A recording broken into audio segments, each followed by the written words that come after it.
Joining me this morning, I'm delighted to say, Reet Desai is an MA student, Rory Boyle, who's a podcaster and commentator. Good morning to the two of you. Good morning. Let's start with you, Reet, because this is your first time here. Just tell us a little bit about yourself, because I was given a very good briefing by my great setup producer, Gabriella. So, I'm a master's student at King's College London, and I study international relations in War Studies Department. I also own a blog page called Global Love Day. It's an Instagram page as well. So I've recently started doing this, a little bit of breaking IR down into simpler terms. So right. Yeah.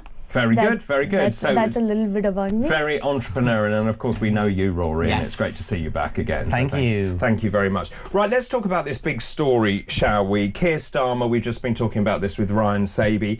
I mean, look at this picture, which is the front page of the Sunday Telegraph. The Prime Minister has lost control of the border. I mean, however you slice and dice this is an appalling state of affairs, isn't it?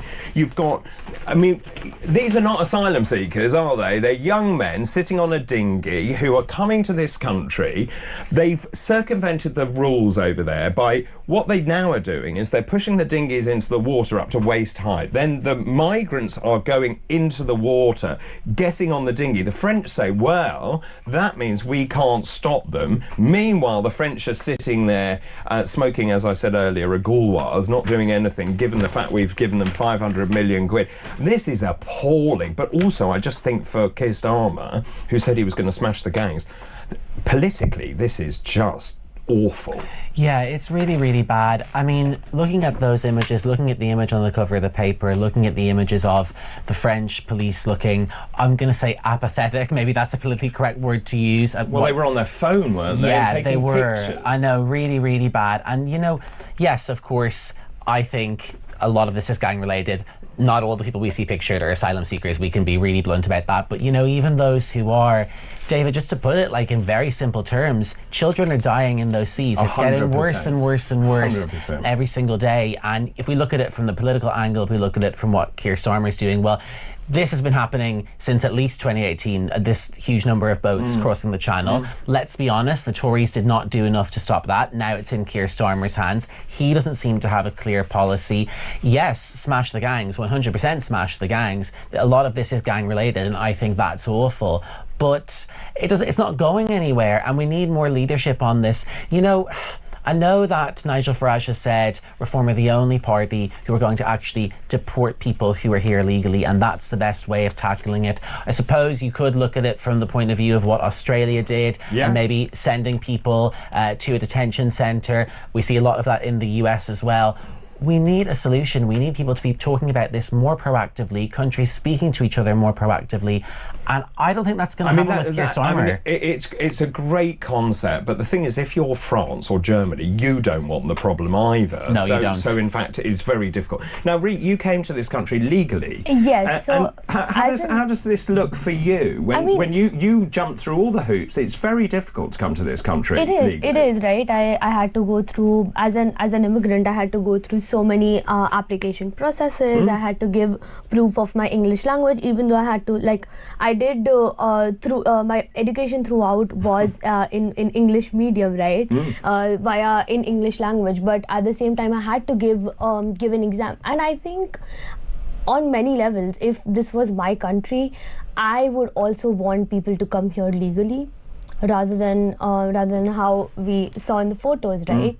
Because at the end of the day, there have been so many instances, right, where the smuggling and the illegal activities have been kind of carried out because of the illegal immigration as well, like via the sea routes as well, right? Yes. So I think that's something that should be given enough attention to, right?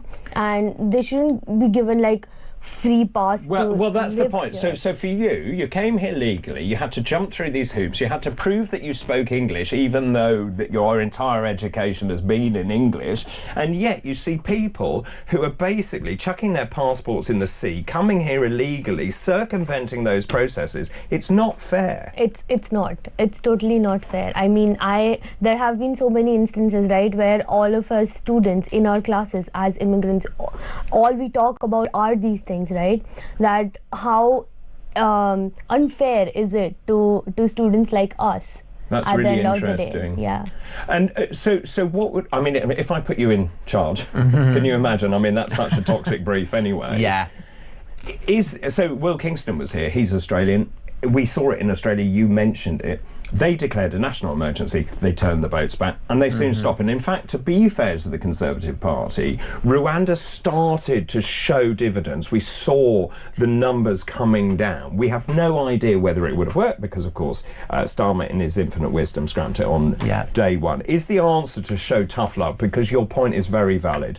Young kids are terrified. I saw them in tears yesterday coming across. I'd be terrified, and they're dying crossing the channel. Haven't we got a humanitarian kind of reason to say we need to stop these boats, we need to turn them back? Yeah, well, simply put, the current situation benefits no one. It benefits absolutely nobody but those who are slipping through the cracks, getting into this country and benefiting from their illegal actions. I mean, just to give you a really quick example, a colleague of mine the other day said that she was driving through central London and, it was a hot and sunny day, as we're having many of at the moment, and a group of women piled out of a van, one of which proceeded to vomit.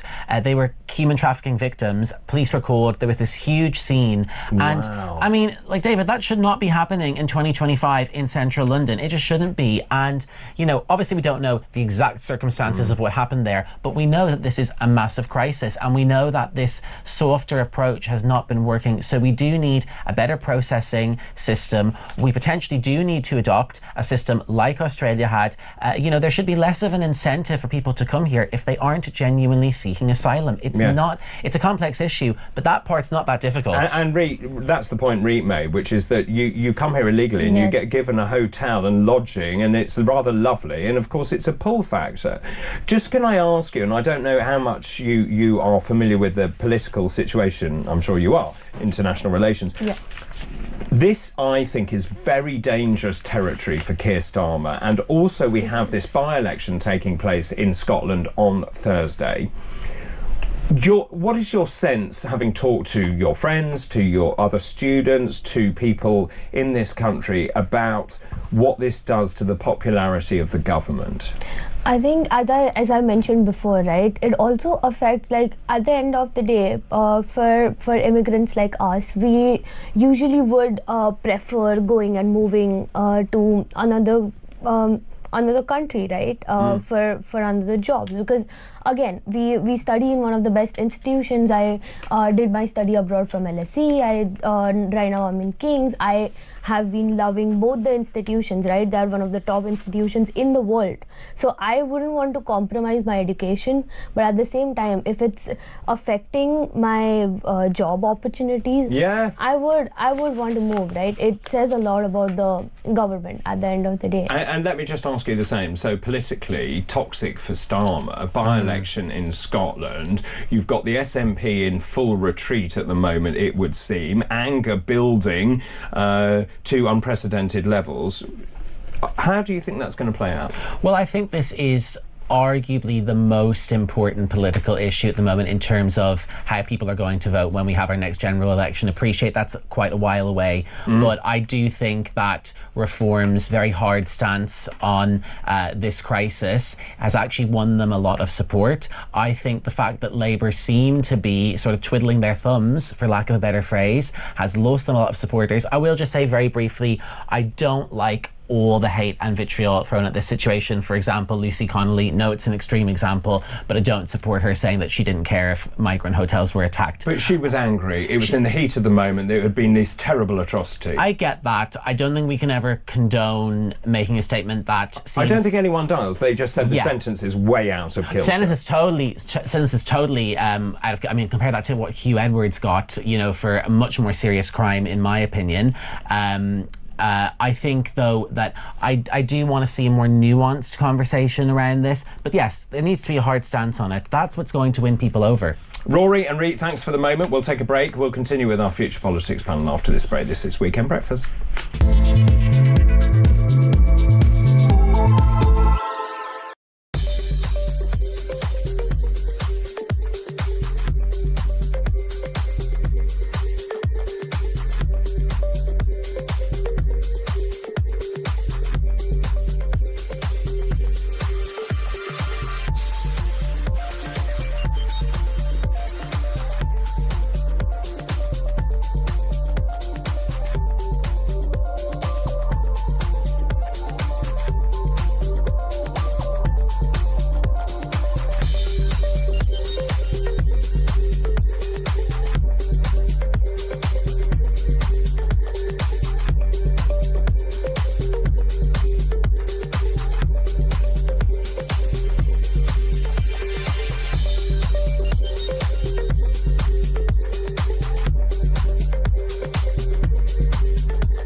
UK. On DAB+, on your smart speaker, on your smart TV, and on your side. This is Talk. 8:41 on Sunday, June the 1st. I'm in the middle of the Future Politics panel with Reet Desai and also Rory Boyle. Let's talk about this other big story which is in the press. This is the Sunday Telegraph. Britain to be war ready with 1.5 billion for bomb factories. We've also got the Sunday Times. British fighter jets to carry nuclear bombs. Britain wants to purchase fighter jets capable of firing tactical nuclear weapons, a major expansion of the deterrent. The government says we are now entering a more dangerous nuclear era. John Healey, the Defence Secretary, and Admiral Sir Tony Radakin, the head of the armed forces, are looking to acquire American-made fighter jets capable of launching gravity bombs with lower power than conventional nukes. Now, tomorrow, the Strategic Defence Review will report back. Just in terms of what Healey is saying, he's saying the world is more dangerous. Nuclear risks are increasing. Since the Cold War, for the first time, we are seeing seriously increasing risks of state-on-state conflict. Britain is on a pre-war footing. So the government investing $6 billion on munitions, defensive shields for the UK, civilian home guard, shipbuilding to be rebuilt in this country, an underwater surveillance programme. And just looking at these, I mean, I was talking to Will about this earlier. When you look at the Hiroshima bomb, it was called Little Boy, it was 15 kilotons. We're talking now about getting weapons of 340 kilotons. I grew up with the threat of nuclear war hanging over us the whole time. We used to have, and I was saying earlier, these adverts that used to run and tell you what to do in the event of a nuclear war, which seemed to be hide under a table or get in a cupboard, which really wouldn't have done a great deal apart from you wouldn't have seen the impending explosion. As a young person, how do you feel? I think that it's very, very scary. I think it's very, very scary times we're living in. There's a lot of conflict in the world at the moment. I think everybody probably knows that. I know they're calling them tactical nuclear weapons, there's no such thing. strategic nuclear weapons. I don't really know what that means. I just know that they're nuclear weapons. They are. And, you know, that in itself is a very scary thought. I think there probably is a real threat from China. We were talking about cyber threats earlier, and that's very scary to me. And, you know, is it 6 billion to be spent on our stockpiles? It just goes to show what scary times we're living in. But do you think the government knows more than they're letting on? Probably. I mean, they certainly know more than the general public do, so I'm sure they probably do. But I just feel scared by the fact that we are in such dire straits that this almost seems like it's necessary now. But yes, they probably do know more than we do. And of course, India is a nuclear power as well. Yes, it is. And so obviously that is the country that you come from. Are you worried that what we're seeing now is each country getting more and more nuclear weapons, and it can either act as a deterrent, which is one school of thought, or almost egging each other's countries on? We were talking earlier that actually if a submarine was to launch a missile, it is now so difficult to tell whether that is a conventional missile or a nuclear weapon, that it could be a miscalculation on the part of, say, Russia or China. They then press the button for a nuclear weapon, then the West responds. I mean, we would all be obliterated in a moment. I mean, we just saw 2 nuclear powers going to war, right? We did. And well said. it was so horrifying, right? Because I was here when it was happening, and my family was there. It was very scary for me to kind of, you know, I kept calling them, I kept ringing them. Are you all right? Is something happening? Is everything fine?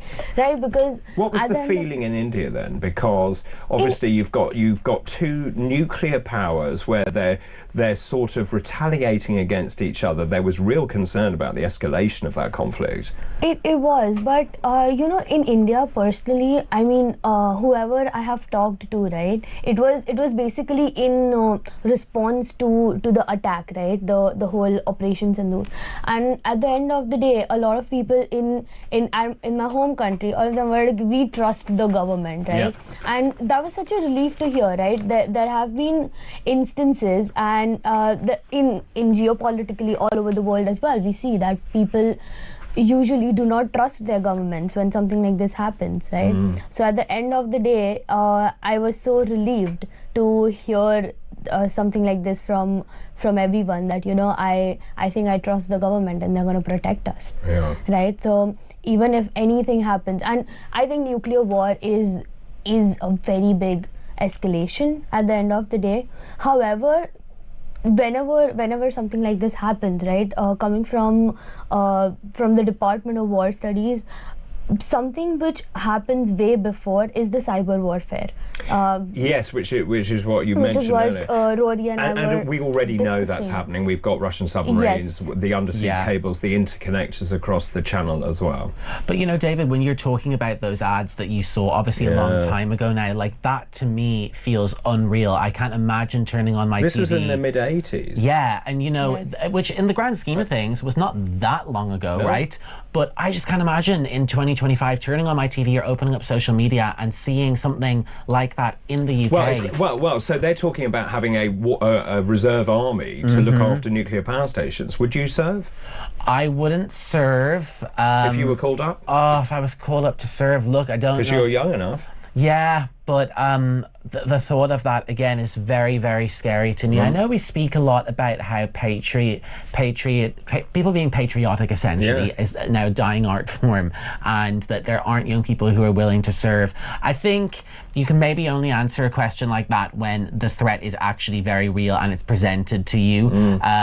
But it's a very scary prospect to me. Would you fight for your country?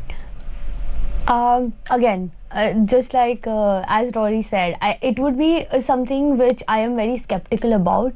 But if a situation, but if India was under threat, under attack, I think I would think once to be like, oh yeah, I want to do this. I would love to fight for my country. Let's talk about something rather more jolly. Well, maybe jolly. Let's talk about getting married. The number of couples deciding to get a prenup is increasing, with one law firm telling Telegraph, this is Sky Money. It was seen requests double in the last year. More than 20% of married couples in the country have signed a prenup, a legal agreement made by a couple before they marry or enter a civil partnership, setting out plans how their assets will be divided if they divorce or if they have the civil partnership dissolved. Now, the bit I didn't know, they're not legally binding, these prenups.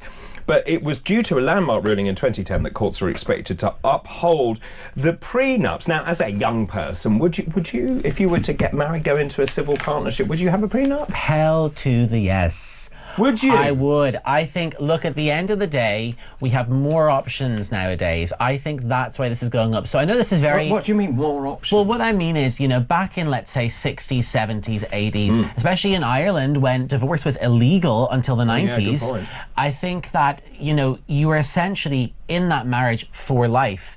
You were legally in that marriage for life until the 90s.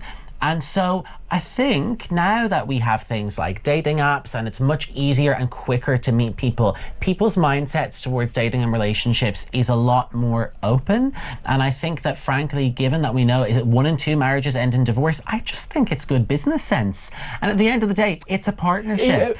So is it also that because people are getting married or entering into a civil partnership much later, you tend to have more assets? That's true. Yeah, you would. And, I think when it comes to things like, paying for a deposit for a home, we've spoken about it on this programme before. Obviously, that's much harder for young people now for financial reasons. And yes, if you get married much later in life, as people are doing, it's more likely you're going to be a homeowner. Whereas in my parents' day, their deposit on their home was nothing, by comparison to now. Well, and also the wedding gift list was stuff you needed, like a toaster, wasn't it? Would you have a prenup? I haven't really thought about it. but again, I think looking at the scenario right now, so I think prenup is it's not preparing for divorce, as I have heard a lot of people say that, if you sign a prenup, then it's like preparing for divorce. And I'm like, no, it's not preparing for divorce. It's just Or is it an insurance policy? Yeah, it's like an insurance policy for yourself, right? That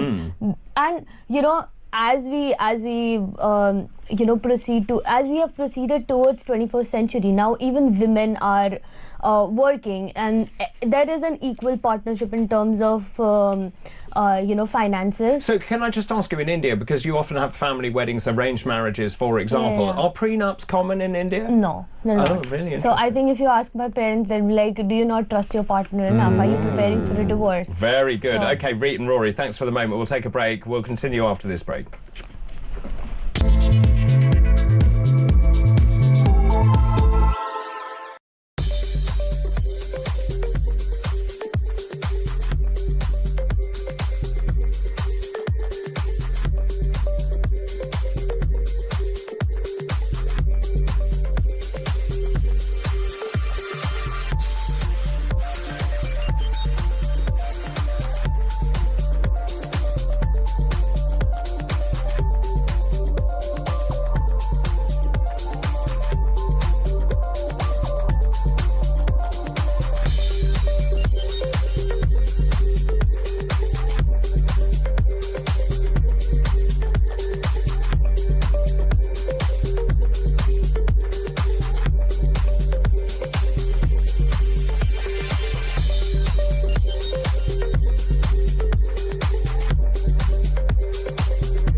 we've heard hate language coming out from someone as senior as this country's Attorney General. We're back to two-tier justice here, another example. Why is this man still in his position? He has supported and been behind the Chagos deal, which is a disgrace. He has defended Jerry Adams, an IRA sympathiser. He supported the return of Shababa Begum to the country. For goodness sake, how much more do we need to take of this man? Across the UK, on DAB+, on your smart speaker, on your smart TV, and on your side. This is Talk.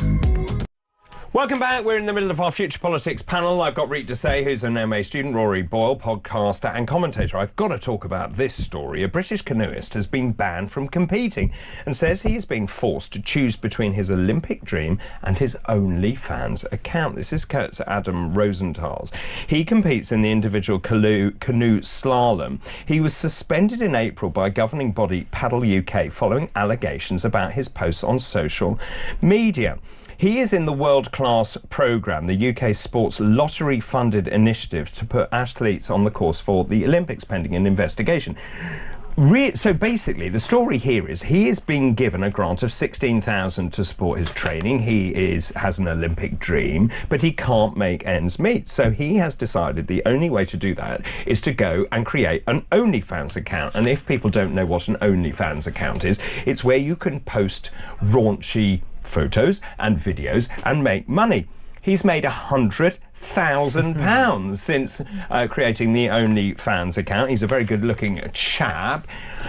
It got me thinking, if you were trying to make ends meet, would you have an OnlyFans account? Oh, I love this story and I love OnlyFans. And yes, I would. And I've actually had conversations about this before. Have you? Yes. And I think that, this speaks to how we look at sex work. I mean, the fact that he's gotten in hot water over a few raunchy pictures and videos, it shouldn't be affecting his Olympic athletic career at all.